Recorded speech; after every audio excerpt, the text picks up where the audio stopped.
అరే శశి, చూసినావారా? ఆర్తి ఎవరితోనైనా క్లోజ్గా మాట్లాడుతుండేనా? అట్లీస్ట్ ఐ కాంటాక్ట్ ఇస్తుండరా? ఎంత రుబాబు చూపిస్తుండరా, ఎంత పొగరు చూపిస్తుండరా! అది నా దగ్గర ఎట్లుంటుండరా? ఎంత క్లోజ్ ఉంటుండే, ఎట్లా చూస్తుండరా తినేసి లెక్క. అది నా పిల్లరా, జుమ్కీలది. కాలేజీలో మేము తిరిగిన జాగంటుందారా? ఫస్ట్ టైం కాలేజీలో జాయిన్ అవ్వడానికి వచ్చినప్పుడు ఎంత ఇన్నోసెంట్ ఉండే, ఎంత క్యూట్ మాట్లాడింది. ఇంకా వాడే నా దగ్గరికి వచ్చి నా కూతురిని జాగ్రత్త చూసుకో అన్నారా. ఆ రోజు అంత పెద్ద గొడవలు వాడు ఏమన్నారా? మారవాడి, కమ్మ, కాపు, యాదవ, నిమ్మక, అర్హత ఇల్లా అని ఏదేదో మాట్లాడిండు. అప్పుడు తెలియదారా వాడికి? ఇప్పుడు వాడి కూతురుతో తిరుగుతుంటే తెలిసి వచ్చిందా? అంత పెద్ద గొడవ జరుగుతుంటే అది ఒక్క మాట మాట్లాడలేదురా. అట్లీస్ట్ నా ముఖం కూడా చూడలేదురా.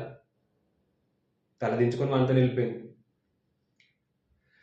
ఇంకా ఆర్తి మాట్లాడతలేదని బాధపడుతుంటే మా నాన్న మీ ముందు తెలుసారా? ఎదురు చూస్తూ బాధపడ్డా పర్వాలేదు, కానీ ప్రేమిస్తే గొప్పగా ప్రేమించు. నిన్ను మోసం చేసిన వాళ్ళు కూడా నీ ప్రేమ దక్కలేదని ఏడ్చంతగా ప్రేమించు అని చెప్పిందిరా. కానీ ఇప్పుడేంద్రా, దాని తమ్ముడే వచ్చి మా అక్క పిల్లని నాకే చెప్తున్నాడు.